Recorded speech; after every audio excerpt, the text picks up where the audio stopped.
Hello and good evening. I'm Melissa Idris. Welcome to Consider This. This is the show where we want you to consider and then reconsider what you know of the news of the day. Now, the 6 Peninsula states will be heading to the polls on August 12th as a total of 245 assembly seats will be contested in Kedah, Penang, Terengganu, Kelantan, Negeri Sembilan and Selangor. Now, the question is, what should we be keeping an eye on over the next few weeks? Joining me on the show today, I have James Chin, who is a professor of Asian Studies at the University of Tasmania in Australia. He is in town and it's a pleasure to have him in the studio with me. It's good to see you in person instead of a screen, James. I thought we would begin our conversation before we get into the state elections. Because you have lived abroad for so long and are watching what the international community is saying about Malaysia, I'm curious to know your gauge of where Malaysia is in the eyes of the international community, also in the eyes of the Malaysian diaspora overseas. Right, thank you very much. It's always good to see you. So I think the starting point for this is last year's general election.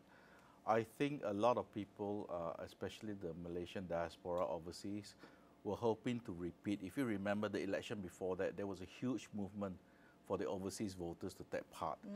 And I think they tried to mobilize along similar lines, although they were not as successful as the other general elections.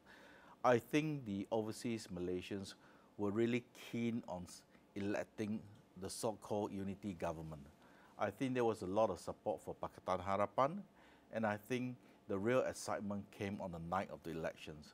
I think for the international community and the Malaysian living overseas, I think there was a bit of tension because a new government was not announced. Right. But I think the thing that really shocked everybody overseas, including the international observers and the people in Malaysia, was how well PAS did. I think the green wave was not only a big surprise in Malaysia, but it was also a big surprise overseas. But eventually, I think the international community and the Malaysian diaspora overseas were very happy that Anwar was given a chance to form a government. I think for many Malaysians living overseas, what they want is Malaysia to be a progressive modern state. Right. And unfortunately, they don't see that happening on the side with PAS. They see PAS as sort of a very conservative government who wants not to say stop Malaysia from developing, but they want to develop Malaysia in a conservative way. Okay, so that was the concern with the green wave for the international community. That was in November, but now 7 months down the road, how do they view the Anwar Ibrahim leadership? I think for the international community, the most important mark in the last 7 months was the budget. So it was quite clear that it was quite an even budget. It wasn't an election budget. Anwar didn't ask for any big project, big shiny project. The budget was a very well thought out budget to put Malaysia back on track. So I think that got him a lot of support in the international community. You also have to remember that because Anwar was opposition icon for such a long time, many people in the West actually saw Anwar as an emerging leader in the Muslim community, somebody who can merge the Western idea of democracy with Islamic politics. You have to step back sort of a few steps to understand that, back in the 1980s, with the rise of political Islam, coming in the 1990s, the war fought in Afghanistan and ISIS and all that sort of thing. The West essentially was looking for a modern Islamic democrat, so to speak. Initially, they thought Indonesia could be that. Then they look at Turkey, and now they're having second thoughts. They're saying that these two has not worked out the way it should be. So they're looking for a new leader, and they think that Anwar can be that leader. To be fair to Anwar, I think early on in his career, he did cultivated a lot of relationship, especially with the academic circles in the West. So that's the reason why he's very well regarded in the West as somebody who was very widely read. You never heard people call Ismail Sabri Muhyiddin Yassin as somebody who was widely read, but you always hear about that with Anwar overseas. So I think in the Western circle, at least, I think a lot of them really want to support him. They want him to be successful. And I think for the overseas Malaysian diaspora, increasingly, they want UNRWA to succeed as well. So that's the reason why these coming state elections in the 6 states are so crucial. Yeah, I was wondering about that, because it really feels like, even though it's state elections, it feels very high stakes for the federal government. Why do you think that that's the sentiment that it's high stakes? What is at stake? And do you think that the state elections could affect the stability that the federal government has found with its unity government? Sure. To answer your first question, why is this state election such an important thing? Basically for 2 reasons. The reality is that among the whole voting population in Malaysia, even though they're not voting, only the people in the 6 states, people see this as an indirect referendum on the UNRWA administration. I think it's very important that people in Malaysia realize that, this government wasn't elected. It was put together post-election, right? The reality is that Pakatan and UMNO and Barisan Nasional were fighting each other. So they were sort of a forced marriage after the election. So this is an indirect referendum. The second reason why people take this election seriously is because of the green wave. It is quite clear on the other side, it doesn't matter how you count it, but basically they have the majority of the Malay vote last round. I know some academics say it's about 60%, some say it's about 70%. But basically on the governing side, Barisan Nasional plus Pakatan, you had less than 50% on the Malay vote. Now, one of the so-called unwritten rules of Malaysian politics in recent times is that you cannot be stable if the majority population do not support you. So people are waiting to see, because one of the interesting things about this election, don't forget, the 3 heartland Malay states are going for elections: Kelantan, Terengganu, and Kedah. Okay. So from the electoral data collected after this, you will know whether Anwar Ibrahim and his government plus Zahid can claw back the Malay vote.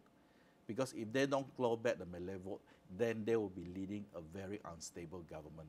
Because right now, you can see on the other side, they're playing basically 2 or 3 narratives. One is, of course, what they've always used, that this Malay government is not Malay enough, right? And it's not Islamic enough, or Malays and Islam are marginalized. But increasingly, they're also playing, the narrative that this is not a legitimate government because you did not win the Malay vote. So you can see it very clearly. Hadi Awang keep repeating it. So you can see that this is a crucial state election. If Anwar doesn't win the Malay vote this time around, most people tell me that the government will be very unstable, because on the other side, they will just keep harping, Malays marginalized, Islam marginalized, even worse, this is not a real government because the majority of Malaysians do not support this government. And when they talk about majority, they talk about the Muslim population, of course. Okay, so clearly it's an important round of elections. Can we look at the states? Are there any states in particular that are up for grabs, are in jeopardy of flipping? Let's begin with the PH held states, Penang and Negeri Sembilan, Selangor. Are they in safe hands? Are they in danger of flipping? Sure.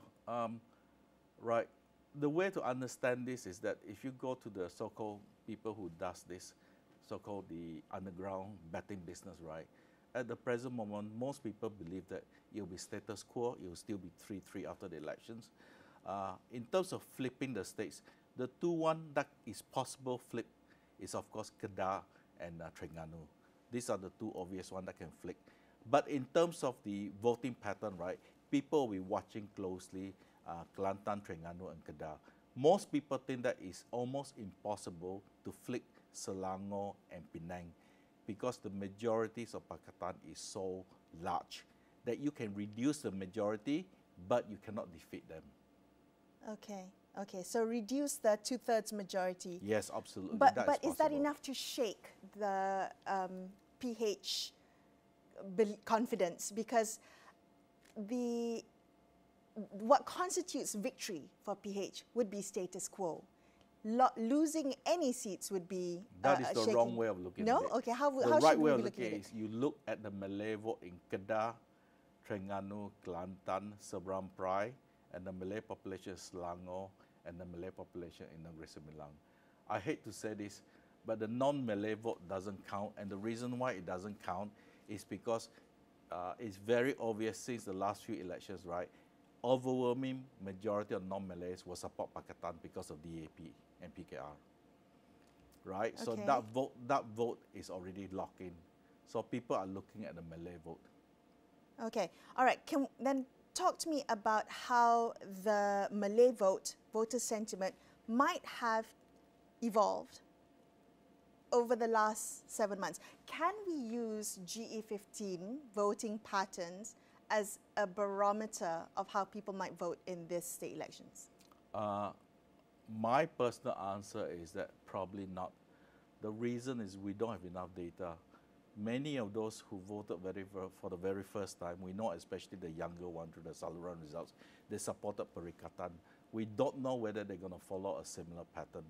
The only thing I can say is that it is much easier for Perikatan to reach out to these young voters, not because of TikTok again, not because of social media, those will play an important role, but it's much easier to sell you a product that you've already bought once, right? This is the classic marketing thing, right? So for example, if you've been driving this brand of cars, right, when it's time for you to change your car, it is very likely that you will change to the same brand, of course a newer model. My point is that if these young people have already voted for Perikatan once, or in Terengganu they voted for PAS once already, right, it's much easier to reach out to this group. Is Muda a third force to be reckoned with? No, Muda is not a third force to be reckoned with. My position on Muda is very clear. Muda should be on the side of Pakatan stroke Barisan Nasional. They should not put up third candidates. The reason for me saying that is very, very simple. If you look at what's happening now, right, on the other side, Perikatan, on the opposition side, basically they're collecting anybody and everybody who's against Anwar. So the only logical thing to do on this side, on the government side, is that they should bring all the political forces that is against Perikatan, against Bersatu, against PAS. Together. Yes. So safety in numbers. So why hasn't it worked out that way, James? It hasn't worked out for many reasons. Part of it is personality clash. Because, how should I put it, some of the younger Muda people have problems dealing with some of the older people. But I think it basically comes down to this. There was a big hoo-ha last general election, as you know. They fought very hard and they were given a certain number of seats. They did not deliver. Okay. So people are said that you cannot deliver. But increasingly, I think attitude on the government side, their attitude has hardened towards Muda, because everybody says that, you know, Muda, not only did they not deliver, they cannot be trusted fully 100%, because people say that, how should I put it, you know, former prime minister was behind the formation of Muda. Now, whether it's true or not, it doesn't. Can't shake that perception, yes, you can't is it? shake the perception. So it is quite hard. But my position is that you don't actually have to bring Muda into Pakatan formally, right? There are existing model that allows Muda to be part of your group, you know, the group that faces the other side, without being a formal member. I'm sure a lot of your viewers will remember that when Barisan Nasional was in power, it had a lot of small parties supporting Barisan Nasional, but they were never given any seats, right? They were called Friends of Barisan Nasional. Right. You know, they were never given any seats. So you can have that model where even though Muda wants to be a former member of Pakatan, you don't have to. Friends of Barisan Nasional, you know, so Friends of Perikatan. You know, you can bring them Pakatan. in, and you know, if Anwar does very well, you can reward him other ways. You know, the most obvious reward system in the Malaysian political system is that, you know, if Anwar wins hands down with the support of Muda, you can select one or two of the most senior leaders in Muda and make them senators. I mean, it is not a zero-sum. It is why I don't understand why they can't see this. Okay. You know. I want to get you to elaborate on something you mentioned a little bit earlier about how on the other side we have this anti-Anwar club. Can you elaborate about the joining of forces of those who are against Anwar? Right. So you can see very clear for the last 3 months, right? 3 or 4 months, right? All the small Malay NGOs, they've all come together and they all basically are going to support Perikatan side. You know, they used to come together, they all used to come under the Malay Proclamation thing. Now they've transferred the support to Perikatan, primarily because of Mahathir Mohamad. So basically on the other side, right, what they want to do is to create a political force of everyone saying that this government must fall. So anybody who supports the, the fall of the Anwar government or who is against Anwar, you can join them. So it's sort of an open door, a big tank approach. And I think they're doing in a very clever way. So they're doing it by not making any conditions or whatever. So that's the reason why you start seeing pictures of Mahathir meeting with leaders of Bersatu. And you notice that when they issue the press release, right, they always say that, it's a friendly call, no deals were made. So the idea is that you want to build everybody who's against Anwar, who's against this unity government, come on our side. We don't guarantee you anything, we're not promising you anything, but we only come together because we want to get rid of this government. And I think that is the right strategy. It's a smart strategy. We're going to take a very quick break. We'll be right back on Consider This to continue this conversation. Stay tuned.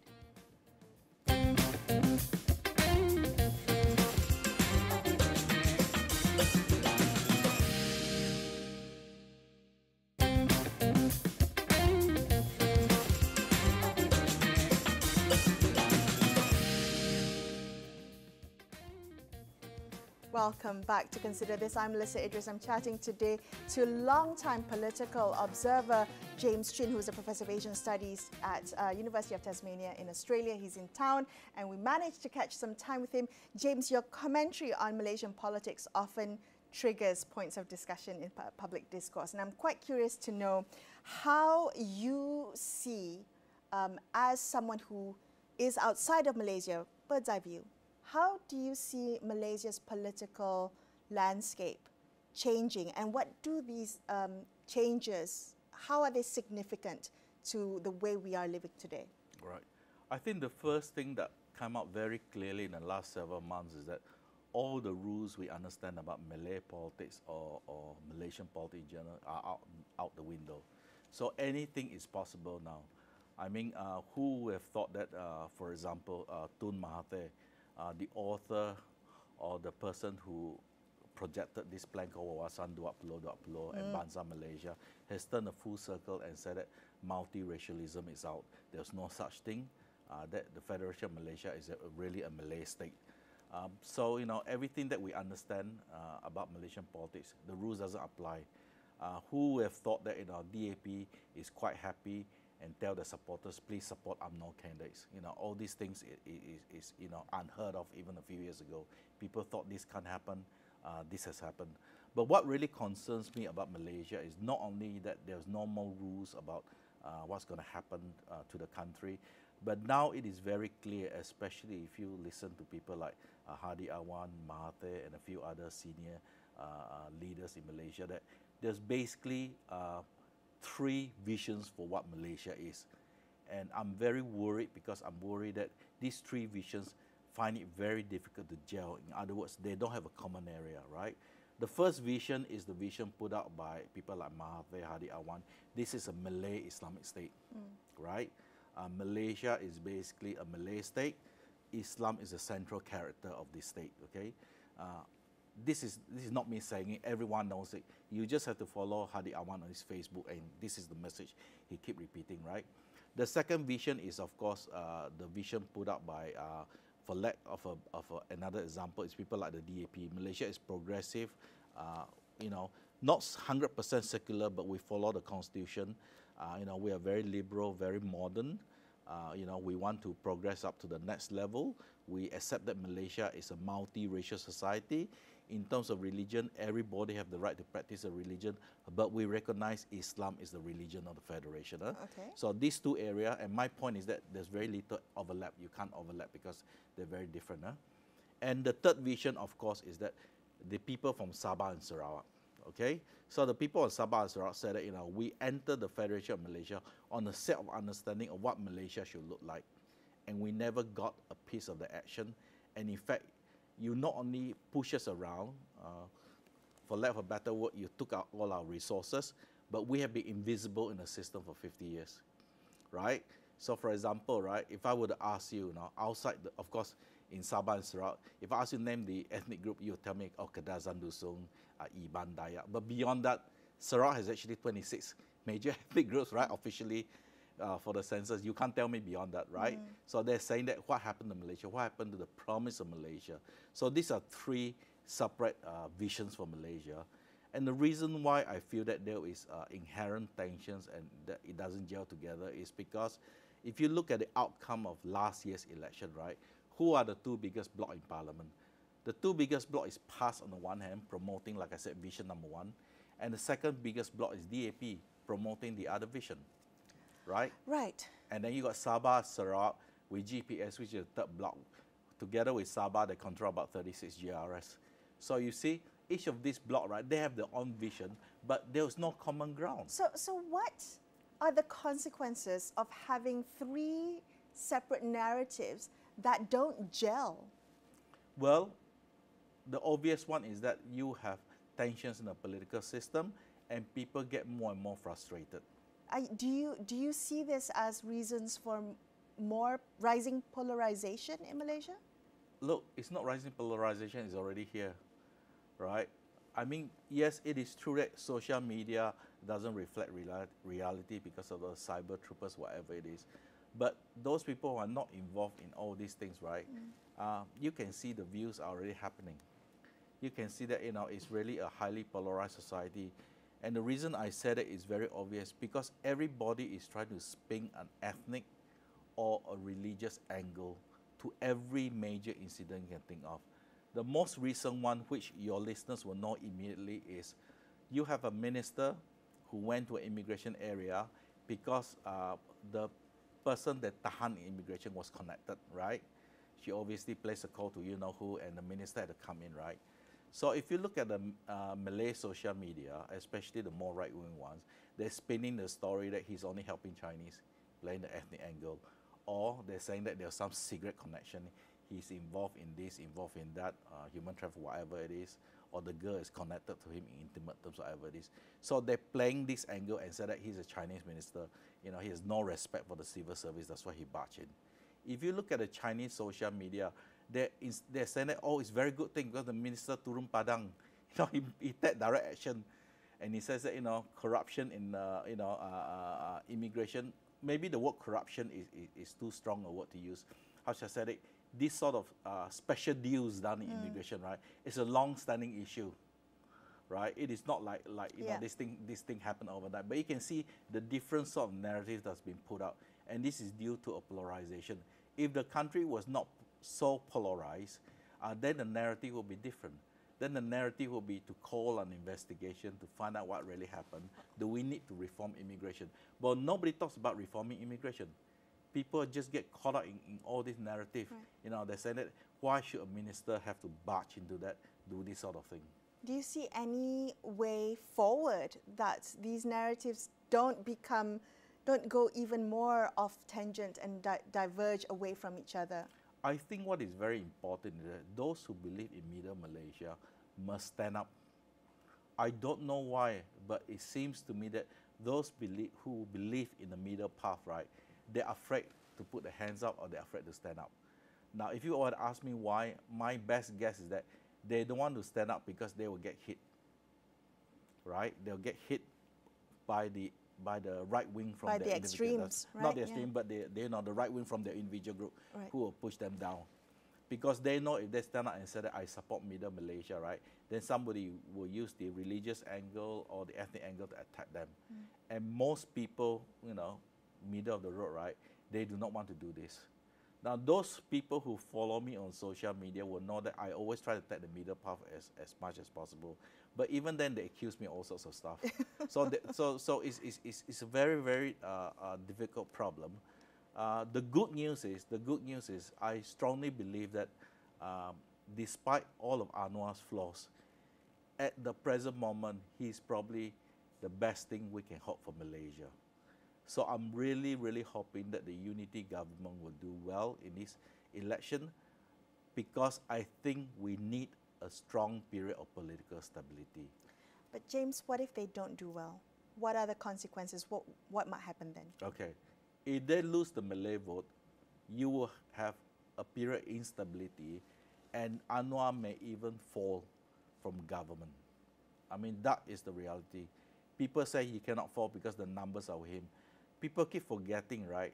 The thing about the anti-hopping law is that it is much easier to pull down a government, because if the party decides to move as a bloc, even if you disagree, you have to give the vote to the party. In the old days, right, if I want to pull down a government, right, I have to physically drag every MP across. Now I don't have to. I just have to bring one or two blocks. And the thing about the Malaysian political system, right, I know a lot of people don't like to hear this, right? When the process of government, when they force and they put together, right, none of the things that matters before that comes into play. For example, race, religion, all those things doesn't count anymore. What counts is who gets into power. Okay? The other thing is that people have short memory. People keep forgetting that GPS actually support Muyadding. Yes. Yes, right? Work together exactly. quite closely. So they just changed 24 hours. So this is why I said that, you know, the moment the herd mentality starts, they think this government is going to fall and a new government is formed, right?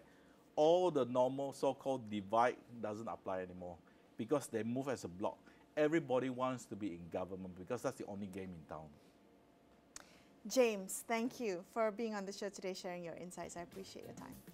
That was my conversation with political analyst James Chin. And that wraps up this episode of Consider This. I'm Melissa Idris, signing off for the evening. Thank you so much for watching and good night.